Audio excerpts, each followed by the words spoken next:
Yo, what up everybody? It's me, Fitness65. I'm just bringing you a quick video.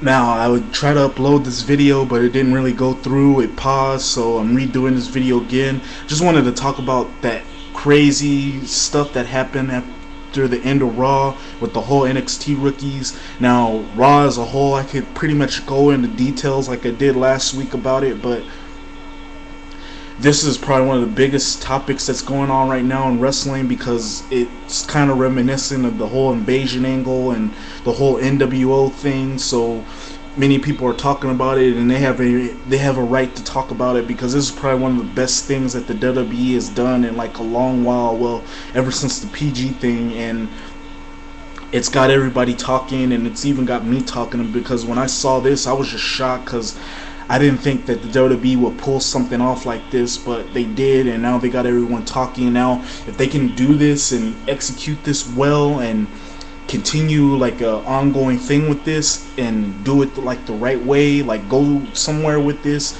can turn out to be probably one of the best things that's going on right now in the WWE. That's if it's executed right, but we have to wait and see how it goes. But let's get to what I'm talking. Let's get to what I was just talking. Well, let's get to what happened about what happened. Let's get to what happened at the end of Raw. Now, I can, like I said, I can go into details and full rant mode about how bad Raw was last night, because Raw was pretty awful. I mean, you had the whole Santino Marella and Vladimir Kozlov doing a dance off. You had the whole Great Khali. You had the Great Khali and Hornswoggle of all people faced the Hart Dynasty, and you had some bad matches, and then you had like 2 good matches on there. Well, 3 good matches on there. I can talk about that, and then I could talk about how bad Rampage Jackson was used on this Raw, and how he should have been used in the first place, and how the whole 18 thing was just awful to begin with, and them being one of the worst guest hosts of all time. But I'm not even going to go into details about that. I just wanted to go into details about Raw, which, I mean, the last part of Raw, you had the NXT rookies come out during John Cena's match, and well, it all started with Wade Barrett coming out and scouting John Cena. We were wondering what he was doing out there. We were wondering if he was gonna just kind of confront John Cena, or was he going to beat him down, or how that was going to work out.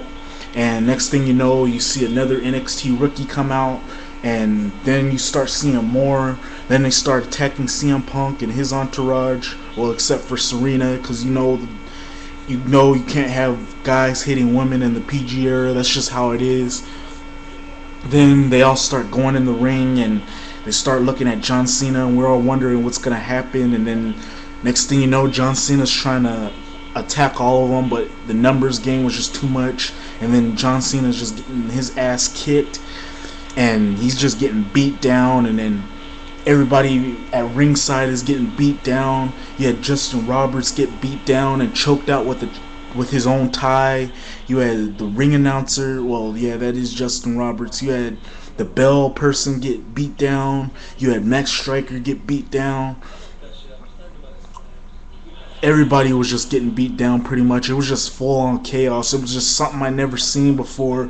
And like I said, whoever came up with this idea for Raw, they ought to get a reward, or they ought to get a raise for coming out with this brilliant idea, because this, like I said, this is one of the best things that I've seen WWE do in like a long while, ever since the whole invasion angle and the whole ECW invasion angle and the whole NWO angle. This is probably one of the best things that I've seen in wrestling in a long while.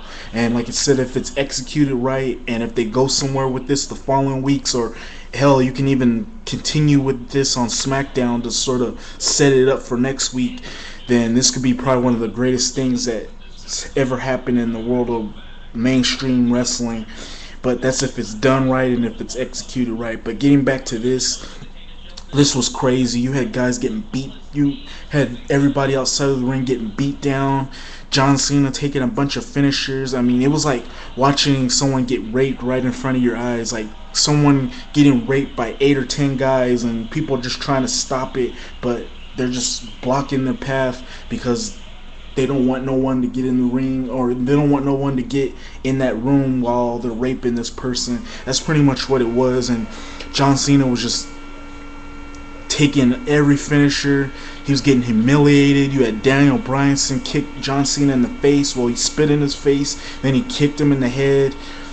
You had David Otunga do a spine buster to John Cena. You had John Cena taking a 450 splash. I mean, this guy was just getting beat. I mean, John Cena was just getting his ass kicked, and he tried to fight back, but there was just nothing you could do when you have that many guys just beating you down.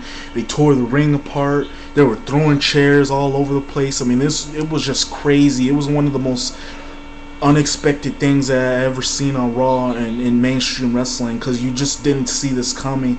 And like I said again, whoever came up with this and whoever had an idea for this to happen, or an idea for this whole thing to come about, they ought to get a reward, or they ought to get a raise, because this was just awesome. I don't think I ever seen anything like this. I don't think I ever seen anything like this in the WWE in like a long time, and I think this is a good thing we see something like this, because it gets people talking, and you got something fresh, and you got something new that's sort of coming into its own. Well, you got something new that's sort of taking effect, and the fans are getting excited about. And then the fan, just the look in the fans' eye, just the look in the audience, and when watching John Cena getting beat down, and all the chaos that was ensuing was just priceless. Like, people just had they were just stunned at what they saw. You had people's jaws just drop. They kept getting shots of this one lady who just was speechless of what she was seeing. They kept looking at other fans in the audience who were just speechless of what they were watching, and they were just shocked at what they were watching, because like I said, it was unexpected. No one saw this coming. And again, I hope they do something with this. They have this whole thing continue with this, and they have a stable with this, with the NXT stable, with Wade Barrett being the leader and everybody else following suit. I just hope something comes along with this, and this ends up becoming like a stable of how they hated being treated, and people look down on them, and that type of thing, that type of storyline with this group. I hope that's what comes about this, because this was just so beautifully done and so unexpected, and one of those things that you just never saw coming. And like I said, I gotta give John Cena kudos for taking all those finishers and getting beat down, and just taking the punishment that he was taking from these rookies. It was just, you gotta give him some kudos for that. And also, like I said, Michael Cole, he somehow managed to escape. You gotta give your hats off to him, because many people diss Michael Cole, but for a kayfabe, well, for his sense, he was one of the smartest ones to sort of leave the arena before he got his ass kicked. But like I said, this was one of the most shocking things I've ever seen on Raw. And like I said, I hope they go somewhere with this, because this was so unexpected, and one of the things that is sort of good for mainstream wrestling, and it's got a lot of people talking. But yeah, that's just pretty much my video. Wanted to give my quick thoughts about the whole NXT angle that they had last night, and what I think is going to come out of it. And I hope that they go somewhere with this, because this is one of the greatest things that I've ever seen. And just watching John Cena take those finishers, and him getting beat down, and them going after the top dog, which was John Cena, and beating down everybody that was out at ringside, was just beautifully done and just well planned. And it's got everybody talking, and it was one of the most shocking, unexpected things that I've ever seen on Raw. And like they say on Raw, you never know what's gonna happen, and that's one of those things that they're talking about when they say you never know what's gonna happen on Raw. But yeah, that's just pretty much my video. Wanted to give my quick thoughts about this whole thing that happened on Raw. Hope you enjoyed the video. You can give a thumbs up. Give me your comments at the bottom, what you think about this whole angle, and where you think they're going to go with it, and what you expect from this angle, what you thought about Raw, just pretty much what happened last night, and what you think about what you thought about the whole guest angle, what you thought about the A-Team bullshit which was last night and how bad they used Rampage Jackson. Just all those things. Let me know what you think at the bottom. Until then, Fitness 65 out.